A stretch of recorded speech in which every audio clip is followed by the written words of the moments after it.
Okay, so it's like 2:05 and it looks like we have like 19 people here. It's pretty good. Hi Christopher. So as everybody I think knows, this is the grant programs webinar for the 2025 fiscal year. My name is Summer Callahan. I'm the grants manager here at COCA. My executive director, Kathleen Spihar, is not here, but she may pop in as this webinar is continuing. So I'm going to talk about our grants, eligibility, how much you can request, what to expect from the panel process, and more. So since we have about 19 people attending, that's not a huge group. So I am going to pause for questions at the end of each section, just because there is a lot of information, and there will also be a question and answer section at the end as well. So if you have a question, feel free to unmute yourself or you can type it in the chat. But please be aware that all the questions are going to be captured as part of the recording, and the recording will be public record. So first, I want to give a quick explanation of what we do. So the Council on Culture and Arts is the local arts agency for Tallahassee and Leon County. And the purpose of a local arts agency is to strengthen, support, and advocate for arts and culture at the local level. And we have a few different ways of accomplishing that. First is through public arts, and this includes galleries at the airport, City Hall, occasionally the R.A. Gray Building. We host Creative Tallahassee, which is the largest juried show in the city. And last year there were 40 artists and 75 pieces of artwork. And we also have public beautification programs like Asphalt Art, Greater Art for Greater Bond, and Mural Makeover. Next is arts education. We provide grants to arts teachers for classroom materials. Our arts education manager offers resources, lesson plans, and workshops for professional development. And we celebrate student artwork at Winterfest and Chalk Walk. And the third is marketing. Our marketing and communications manager provides consultations for artists and nonprofits, offering advice on effective marketing strategies. And we also publish newsletters featuring local events, job postings, and other arts-related initiatives like the Bicentennial. And last is grants. So in addition to the yearly grants that we offer, I also do funding consultations. So if anybody has a project that you're trying to get funded, you should reach out to me and I can do some research and we can talk about your options. Now, before I get into what any of the grant programs are, I want to cover basic eligibility. And this is to apply for any grant program offered by COCA. So to apply, you should be either a 501c3 Florida nonprofit or a cultural organization associated with a state or municipality FEID. For example, the state of Florida, FSU, FAMU, or Tallahassee State College, formerly known as TCC.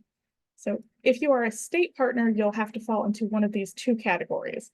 Either you are general educational, which means you have programs that enhance Leon County through broader public access, benefit, and participation in arts and cultural events. Key point here is public access. So if your programs are primarily for university enrolled students, you should not be applying to COCA. Or you're a destination, which is a permanent facility or site open at least 180 days per year with regular programming available to the public and documented impact on tourist visitation. At this time, we do not have grants to individual artists. We are hoping to offer that next year for COCA's 40th anniversary, but it's not going to be in place for this grant cycle. If you are an individual artist looking for grant funds, you should be applying to the Division of Arts and Culture. If you're not sure what that means or how to do that, contact me and we'll talk about it. So if you are a nonprofit, at least 60% of your operating cash should come from earned income. Operating cash means day-to-day operations, things like programs, overhead, and administration. It doesn't include capital campaigns, endowment funds, cash reserves, or contingency funds. And then earned income can mean admissions, contract services, corporate contributions, sponsorships, donation grants, and competitive government grants. It does not include government-paid staff, government-paid expenses, or government contracts. And I know that that seems complicated, but I have good news, which is that the application will automatically determine if you are above that 60% threshold. So your organization needs to have arts and/or history programming as your organization's primary purpose, and your mission statement needs to reflect that. Your organization needs to have at least one fiscal year of programming, and by programming, we mean public events and activities, not just fundraising. Your organization needs to produce programs, activities, events in Tallahassee or Leon County. And these programs can be in-person or hybrid, but the programs must be open and accessible to the public, and they must be regularly available throughout the year. And I want to emphasize throughout the year because COCA doesn't fund one and done events. And you'll need to provide statistics on attendance and participation that demonstrate your impact in the community. Your organization needs a board of directors. Your board of directors should meet regularly and operate under a set of bylaws. Your organization needs a professional staff. The staff can be paid or volunteer, but someone needs to be available during regular business hours. Your organization should be able to demonstrate community support, and that means subscriptions, memberships, earned income, foundation grants, and any other fundraising. It also includes in-kind support, so donations of goods and services, volunteer hours, etc. Your organization must have an accessibility plan in place, which should include compliance with the Americans with Disabilities Act.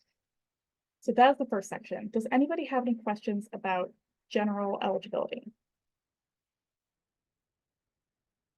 Okay, hearing none. You have to meet all of those criteria to apply for any grant. And then each grant program has a few additional criteria to meet. So today I want to talk about 3 opportunities for you, which are the cultural grant, the Cultural Tourism Marketing Grant, and the Local Community Grant.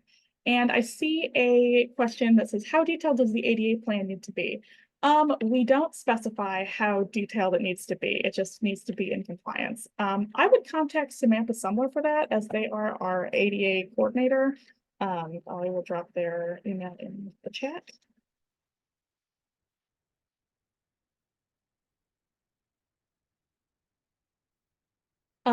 Okay, so the 3 grants are Cultural Grant, Cultural Tourism Marketing Grant, and the Local Community Grant.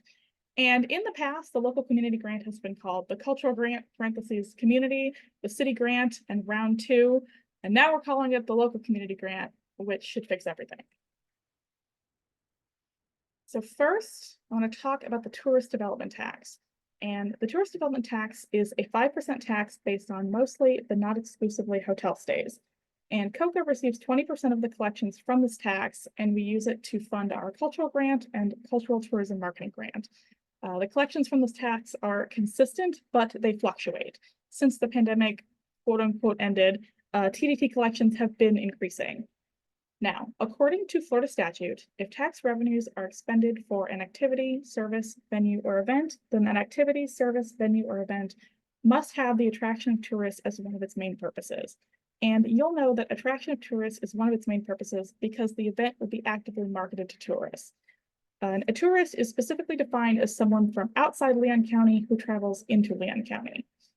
Does anyone have any questions about the tourist development tax?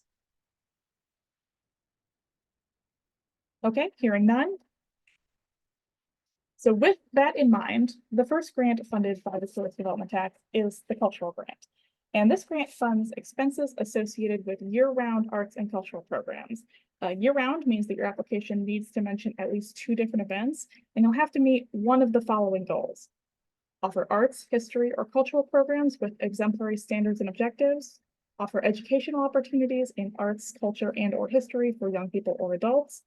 Serve a special or diverse population or need, fill a unique niche, or engage the community in the creative or artistic process. Now, because this grant is funded by the Tourist Development Tax, you must also do all of the following. You must have, as one of your main purposes, the attraction of tourists. You must clearly identify how you will market your programs outside of Leon County. You must have a marketing plan that clearly indicates out-of-county marketing, and you must track and report the number of out-of-county visitors to your grant-funded programs. You also cannot apply to COCA and the Leon County Tourism Grant Program for the same project, program, or event. So if you're worried about that, or you're not sure if that applies to you, contact me. Now, I hear your silent but beautiful voices saying, how much can I request? And the answer is that it depends on the type of organization that you are and your budget.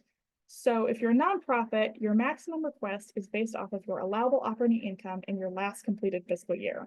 And your allowable operating income is your programming expenses, plus your overhead expenses, plus your administrative expenses, plus your in-kind.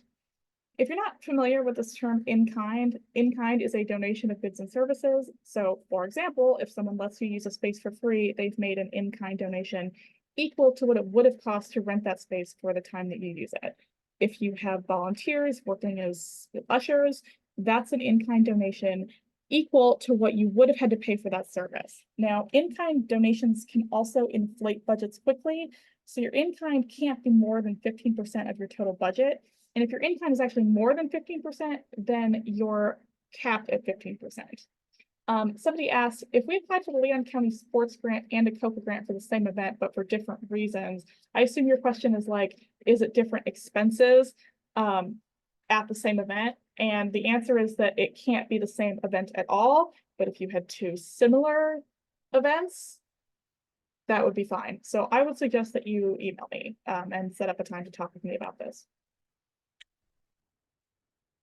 So once we determine your allowable operating income, you can use this chart to determine your maximum cultural grant request for nonprofits. So for example, if your allowable operating income in your last completed fiscal year was less than $75,000, then you can request 50% of your operating income up to $30,000 and so on. I would like to point something out here. As I said, this grant is funded by TDT collections, which fluctuate, and right now it's up. So we have increased our maximum ask by organization size. So just for comparison, people in that smallest tier, last year they were capped at $14,000. Now they're capped at $30,000. People in the largest tier were capped at $200,000. Now it's $325,000, which is a big deal for us. And it's really exciting. If you're a state partner, your request depends on whether you are a general educational state partner or a destination state partner. Now, remember, general educational is about arts and cultural programs that are publicly available, and destination is about having a permanent facility. If you're general educational, then you can request up to $30,000, and your organization size isn't relevant. If you're destination, how much you can request depends on what percentage of your budget is earned income. And remember that earned income is basically all of your income except non-competitive money that comes from the government. So if less than 60% of your operating cash is earned income, then you can request up to $30,000, organization size irrelevant. If 60% or more of your operating cash is earned income, then you're going to calculate your request as if you were a nonprofit using the earned income of your specific program or department, not the budget of the entire organization. So that is how to determine how much you can request in the cultural grant. I'm not even going to pause to ask for questions. Obviously, that's extremely straightforward, very simple, and I can't imagine that anyone would have any questions about it. But in today's busy world, it's great to have a shortcut, which I have for you. And that is just to let the application calculate it for you. This is a new feature this year, so I would like to show you how it works. The application will ask you what kind of organization you are. Depending on your answers, you'll be given a different spreadsheet with some automatic calculations built in. Just a heads up that if you accidentally click general educational and you fill out your budget and then you realize that you're actually a destination, you're going to have to redo the budget because it's technically a different spreadsheet. Based on the type of organization that you are, the operating revenue section will automatically calculate if at least 60% of your operating budget is earned income, whether you have too much in-kind in your budget, what group you're in, and your maximum cultural grant request. However, I have noticed that spreadsheets on Submittable can be sensitive. They are Excel-like, but not actually technically Excel. So here are a couple of tips. Type each number in rather than copying and pasting. Sometimes copying and pasting transfers hidden formatting that breaks the spreadsheet. And if you get an error, you should start deleting and retyping the information. Keep a backup copy. This is actually good practice for any grant application, and double check your math. The Submittable spreadsheet deals in whole numbers, no decimal points, no commas. So if something is not adding up, it's probably that. Confirm that your in-kind is not too high before you start drafting your proposal budget. Does anybody have any questions about how to determine your cultural grant request or about how the application will help you determine your maximum cultural grant request? Okay, hearing none.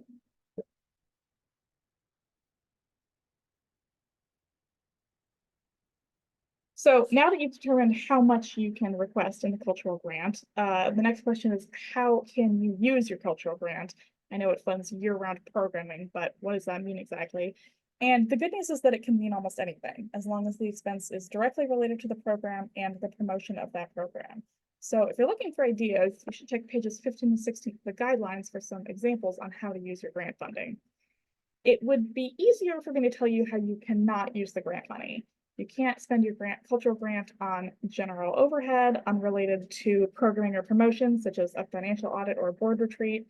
You cannot spend your grant on bad debts or mortgage payments or private entertainment or religious programs or lobbying. You can't donate it. You can't put it in your cash reserves. You can't use it to attend a conference or a seminar, and you certainly cannot regrant it. Now, I've never encountered any of those. Where I see people go astray with their grant funds, or want to go astray, I should say, is here. You cannot spend your grant on capital expenditures, which is like any construction or permanent alterations to a physical space. You cannot spend your grant money on food or beverages, including alcohol, even if you're serving it at your programs. You cannot spend your grant funds on staff travel. You can cover travel for outside contractors, so like having an artist come perform, their hotel or their gas or their rental car could be covered, but not for ongoing personnel.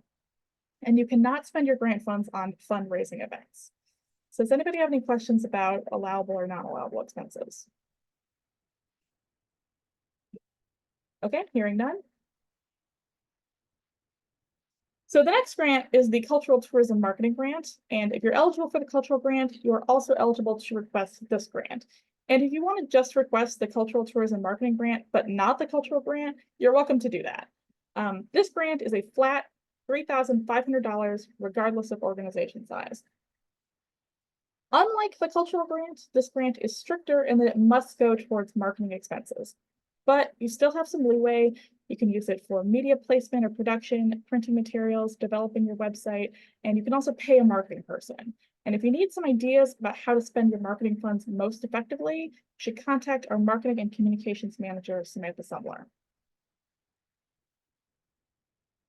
And then the third grant that we offer is the local community grant. And this is a flat $10,000 maximum. Like the cultural grant, this grant funds expenses associated with year-round arts and cultural programs. So you have to meet one of the following goals: offer arts, history, or cultural programs with exemplary standards and objectives, provide educational opportunities in arts, culture, and/or history for young people or adults, serve a special or diverse population in need, fill a unique niche, or engage the community in the creative or artistic process. However, this grant program is not funded by the tourist development tax. In fact, this grant doesn't have a dedicated pool of funding at all. As I think a lot of you know, a few years ago, it was funded by a one-time allotment from the City of Tallahassee's General Revenue Fund. Last year, we did not have that additional money coming from the General Revenue Fund, so we, COCA, were able to fund a portion of the applications using an award that we received from the National Endowment for the Arts. And obviously that wasn't a perfect solution, but it was the only way to make sure that everyone who applied to COCA grants and was considered eligible for funding, which everybody was, got something. So we have a solution in mind about an ongoing pool of funding, and we are working on it, but it's not solved. And so as of right now, there is no dedicated pool of funding. So applying for this grant and then receiving it depends on us, COCA, finding funding. Now, because this grant has been paid for by the City of Tallahassee in the past, and because they may pay for it again in the future, you must meet the following expectations. You must align with the City of Tallahassee priorities, which are economic development, impact on poverty, public safety, and quality of life. You don't necessarily have to make a case for all of them. You can make a case for just one, but we recently saw the Arts and Economic Prosperity 6 survey, which explicitly proved the connection between the arts and economic development and the arts and quality of life. So I think everybody should be able to meet this expectation. And you must also track and report the number of Tallahassee or Leon County residents who attend your programs. For this grant, priority funding goes to BIPOC organizations, organizations with an earned income under $150,000, and organizations who don't or can't apply for the cultural grant, the Cultural Tourism Marketing Grant. You also cannot apply to COCA and the Community Human Services Partnership or the Community Redevelopment Agency for the same project, program, or event. So as before, if you're worried about that, you're not sure if it applies to you, contact me. Does anyone have any questions about this? Okay, hearing none. The allowable expenses for the local community grant are functionally identical to the cultural grant, just with no tourism requirements. So if you meet the eligibility requirements for all three grants, then you can apply for all three grants. And in theory, you can receive funds from the cultural grant, plus $3,500 from the cultural tourism marketing grant, plus $10,000 from the local community grant. And it can be confusing to get three checks for three different things from one source. So if you're going to apply for more than one, make sure that you keep them straight and remember what activities and expenses are associated with what grant. And remember that you'll have to report on them separately.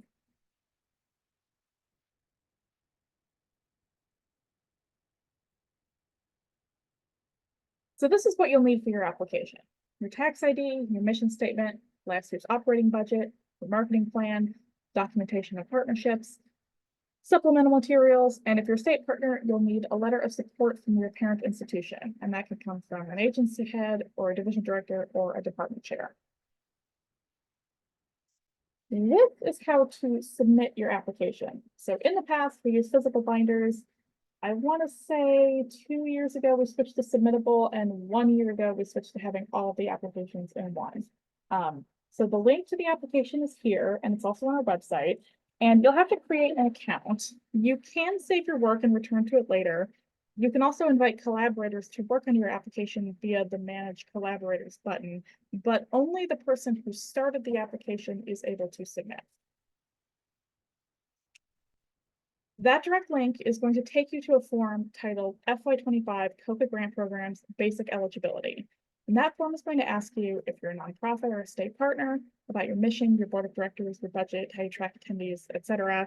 It's also going to ask you about what grants you want to apply to: cultural grant, cultural tourism marketing grant, or local community grant. And then you must submit the first half of your application. Based on your answer to the question, please select the grant programs from which you would like to request funding. You will receive 1 or 2 additional forms. If you want to request the cultural grant and or the cultural tourism marketing grant, you'll receive one form titled FY25 COCA Grant Programs CG plus CTMG. And if you want to request the local community grant, you'll receive another form titled FY25 COCA Grant Programs LCG. I'm guessing that everybody has some questions about this. I'm guessing that the first question is why, since last year we had everything in one form and there was no need to submit the first half in order to receive the second half.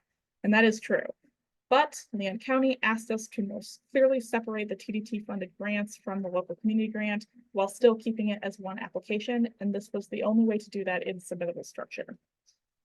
Second question that I'm anticipating is, can I see the second and third forms ahead of time? And the answer is yes. You can see the full application, including all of the contextualizing text and the full tables here. This is also on our website, and I dropped the link in the chat, and I will do it again. Question: how long will it take to receive the second and third form? And the answer is 24 business hours maximum. But in the few weeks before the application is due, I'm going to be watching my email on the evenings and weekends, so it shouldn't even take that long. Question: when are these forms due? And the answer is that all relevant forms are due by June 18th, 2024 at 11:59 p.m. So does anybody have any additional questions about the submittable process or form?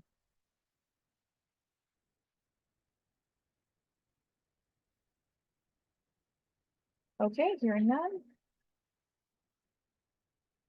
Last year, we added a question about the Tallahassee Bicentennial, and this is still going to be on the application because presumably you could hold bicentennial programs in October, November, and December 2024.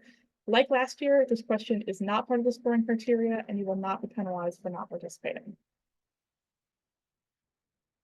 Here's the process of getting to panel. This is new, or at least it's different from last year. As I said, all forms, basic eligibility, cultural grant, cultural tourism marketing grant, and local community grant are due June 18th at 11:59 p.m. Then Kathleen and I will review the applications for technical eligibility between June 19th and June 25th. And we might contact you to say, just hypothetically, based on what happened last year, you have too much in-kind in your budget, so your request is too high and you need to lower it. Or you only talked about one event in your application, but you're required to have year-round programming. Or your application isn't marketing to tourists, therefore, as is, you cannot apply for the cultural grant. And if we contact you, you can fix those issues. So just stay on top of your email and answer your phone during this time because we have a really tight turnaround. Now, because the cultural grant and the cultural tourism marketing grant are paid for by the tourist development tax, they are subject to extra review. So applications to those grant programs are then forwarded to the Leon County Division of Tourism, who will verify that your programs meet the requirements of Florida statute.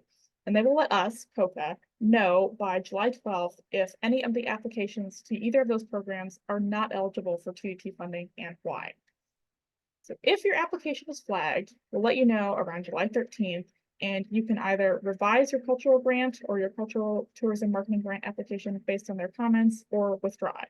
If you revise your application, then Leon County will let us know whether the changes are acceptable or not on or by July 24th. And then applications to the cultural grant and the cultural tourism marketing grant will be scored by a panel on August 28th. Meanwhile, the local community grant is not paid for by the tourist development tax. Therefore, it is not subject to extra review. So the local community applications will be scored by a panel on February 5th, 2025. Now, the reason that we're holding two panels and the reason that the local community grant panel is scheduled so much later than the other one is because historically the funding for the local community grant seems to settle in January. So last year, we scored applications for this program before the funding was settled, and it put applicants in a compromising position of asking, should we go ahead with our programs? Are we funded or are we not funded? But applicants to the cultural grant and the cultural tourism marketing grant didn't have that uncertainty. So by having two different panels, we're trying to give both groups of applicants the same certainty that they will receive the funding that they are considered eligible for at panel. Now, if the funding doesn't settle in January, the state may change, but if it does, I will let all the applicants know. So does anyone have any questions about this?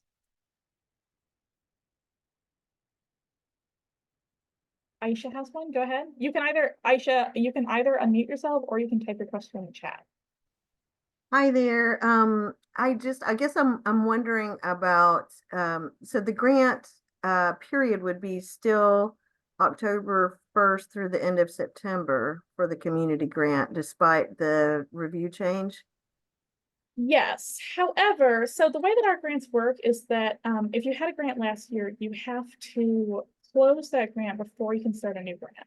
So if you would like, if that, the timing is not working out for you, as that would be perfectly reasonable, we can extend your previous grant so that it covers until January and change the date of your next grant. So that's an option. Does that make sense? So if we save up, then we can spread out this grant that we're currently on so we can continue the programming. Yes. Gotcha. Thank you. That's great. Yeah, no problem. Any other questions? Okay, hearing that. So the day of the panel, COCA scores grants using a citizen panel process, same as the Division of Arts and Culture and the National Endowment for the Arts. The panelists will be nonprofit experts, tourism professionals, community leaders, artists, educators, and experts in various cultural disciplines. I do not currently know who the panelists are. I am soliciting applications. In accordance with the Sunshine Law, panels are a matter of public record, which means that applicants and other members of the public can attend, and the panel will be held over Zoom. I really, really recommend attending the panel as an applicant. Part of the panelist responsibilities is to discuss the applications in a public setting and ask questions.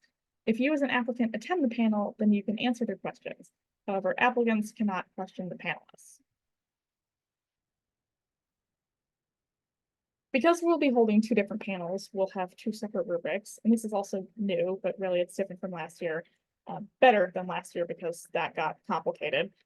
But applications to the cultural grant and the cultural tourism marketing grant will be scored on organizational capacity for up to 20 points, program evaluation for up to 20 points, and tourism impact for up to 10 points. Applications to the local community grant will also be scored on organizational capacity and program evaluation for 20 points each, and on community impact for 10 points. And then your final score is the total points earned divided by the total points possible times 100. And for more information about what goes into each criteria, check out pages 20 to 21 of the guidelines. So your final score impacts the amount of funding that you can receive. So if your final score is 90 or above, you can receive your full request depending on funding availability. If your final score is between 80 and 89.99, you can receive at most 90% of your request. And if your final score is between 70 and 79.99, you can receive 80% of your request at most. And if your final score is below 70, you're not eligible for funding. So does anybody have any questions about the panel process or the criteria or this final score impacting your funding? Okay, hearing none. Then you get to the funding order, and the funding order depends on, as you probably guessed, the source of the funds. So with the cultural grant and the cultural tourism marketing grant, smaller organizations are funded first.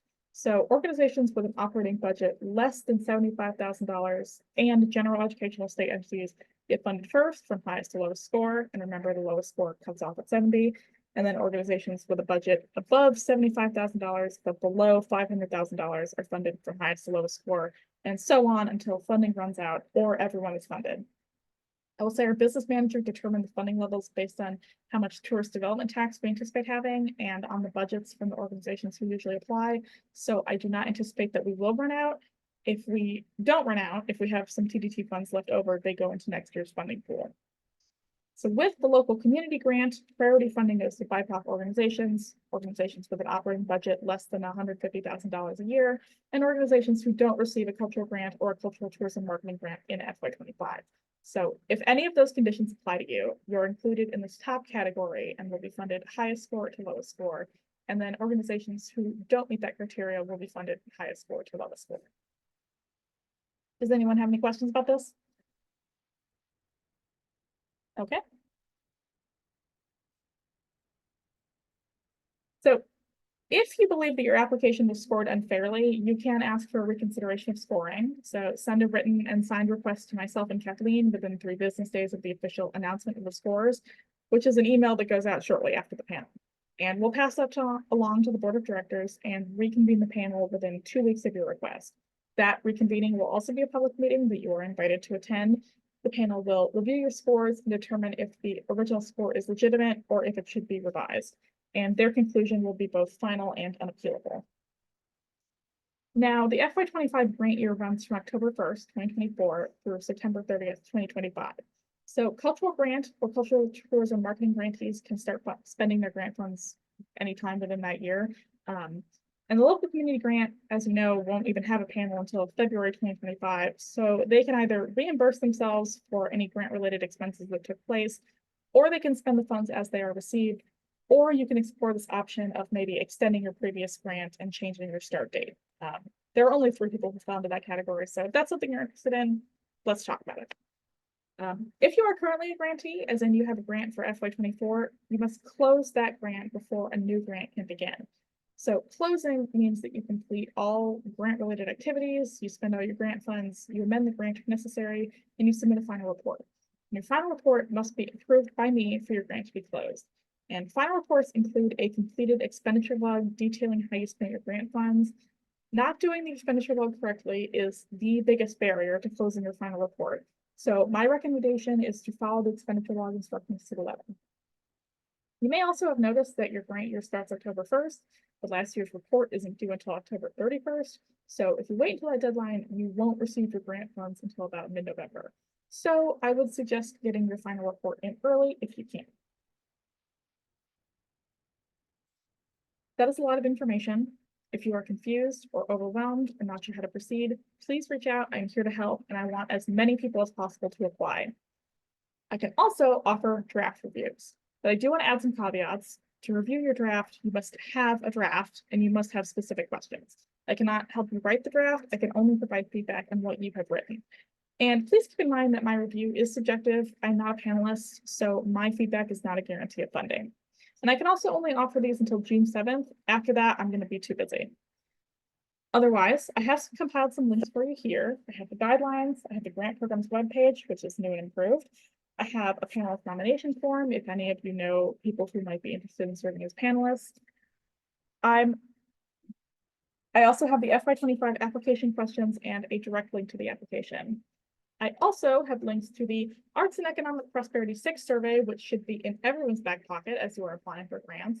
I'm also going to link the AE6 calculator, which is a brand new tool created by the Americans for the Arts. It asks for the population of your community, your total operating expenses, and then the attendance of your in-person events, and then uses the AEP6 data to determine how many jobs are ultimately created, how much money enters household income, and how much tax revenue is created for local, state, and federal government. So it's really neat.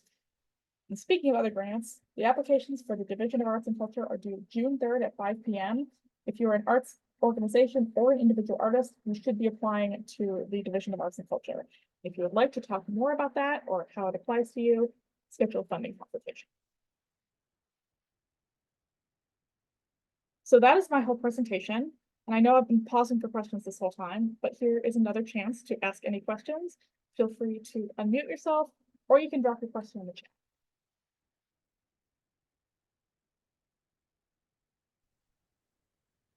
Summer, I would like to ask a general question about budgets.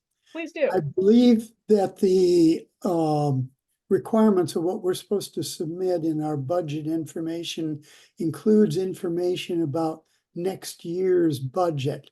When I'm looking at that, we don't typically set our budget for fiscal year 2025 until rather late in the year 2024.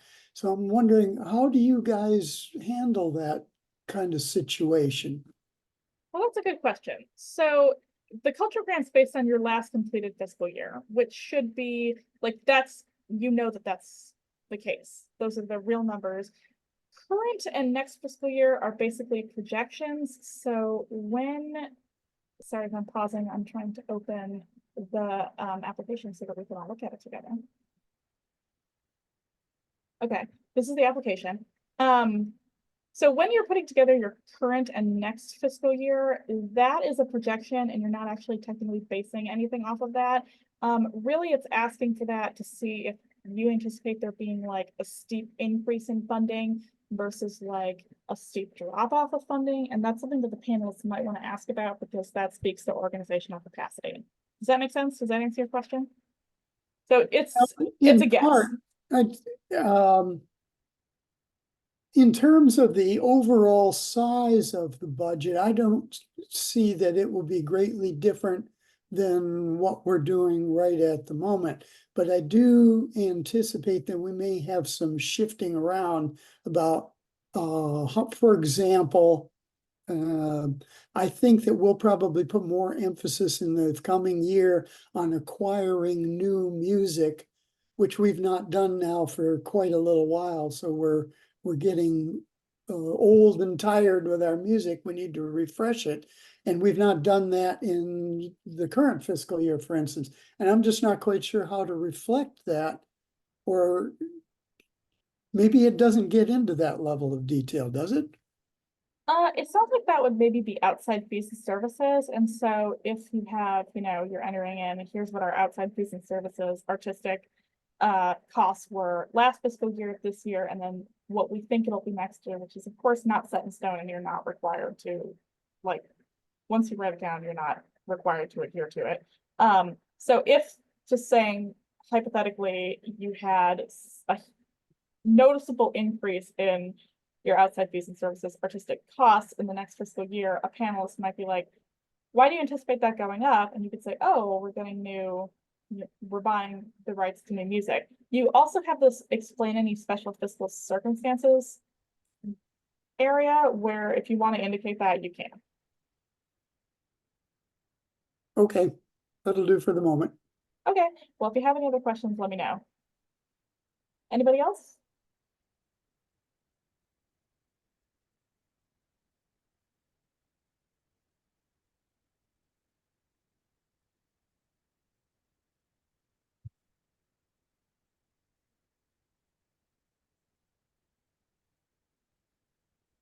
Summer? Yes. Yes, this is Chris Gorsuch with the Tallahassee Civic Corral. I'm just curious, what are your thoughts regarding funding of the LCG this time around? Well, it's been in it's been, this is mostly above my pay grade, but it's been in kind of like the end stages for a while now. If anybody's not Mhm. aware, our plan and our goal is for us to pay out those grants using our general operating funds and then replacing those general operating funds with tourist development tax funds, because COCA enhances tourism in Leon County. So that's the goal. We're working with the Division of Tourism to finalize it. It hasn't been squashed. It's still ongoing. I Mhm. don't know when or if it'll be solved. Okay, the reason I ask is because the city is due for a deficit of almost $2 to $3 million. And Yep. this sounds like a ripe target for elimination. So I'm just wondering how worth it will be to even bother to to apply for it. Well, I always think that it's worth it because it's all one application. So if it nets you an extra $10,000, that would be great. So I would suggest applying for it. But the TDT would not be subject to that. That's a totally different thing. And that is money that we have in our bank account as of the panel day. So it's relatively secure. So if that ends up working out, I mean, I don't know if I expect the city of Tallahassee to provide additional funds for it. We're gonna ask because we always ask, but the solution, if it ends up working out, shouldn't be impacted by that. Does that make sense? Yes, it does. And that's why I'm trying to plan for next year's budget as to whether or not to bother to include it. The LCG, in a way, represents the last bit of funding that is without having a tourism component.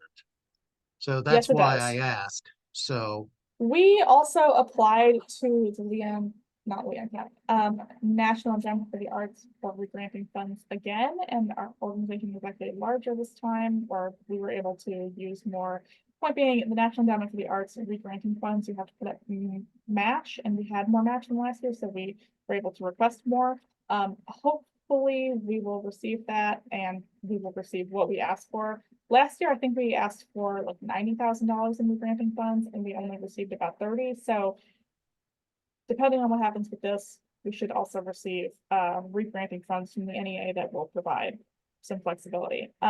If we don't end up using the regranting funds for the local community grant, we may end up using it for the individual artist grant that we're trying to get off the ground. So hopefully it works out so that we can provide all of these grant opportunities, especially individual artists, because I really want to give grants to individuals. okay, I think what I will do is recommend to our board to not include any application to the LCG because we did last year and then we, ended up with $9,000 less than we thought we would. So we had to cover that elsewhere. And I prefer not to go through that again. Understandable, and I support that line of thinking. Okay, Does thank you. anybody, yeah, thank you. Does anybody else have any questions?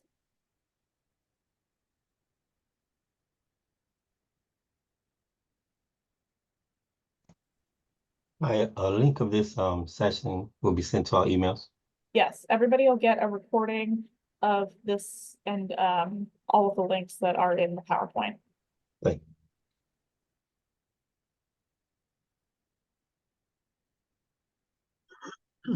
Summer, is there anyone that we could advocate to on your behalf for this community grant? Are there representatives or different people that would specifically be people that we should reach out to say, please support COCA and in their efforts to support the community? Like, I believe that would be the City and County Commission. I would contact Kathleen about that because Kathleen has her own schedule of how she rolls these things out. And I know that Kathleen will always take people up on their offer to advocate for COCA. I'll okay, drop her I email in the didn't chat. I didn't want to overstep, but I guess I just feel like they need to hear from people about what's happening. Sounds like. Oh, I agree. Anybody else? Anybody have any questions about this having to submit the first part or having these and then receiving access to the second two parts? I'm kind of scrolling through these so that you can see what it looks like, but I realize that I anticipate that causing a bottleneck close towards the day of the application being due.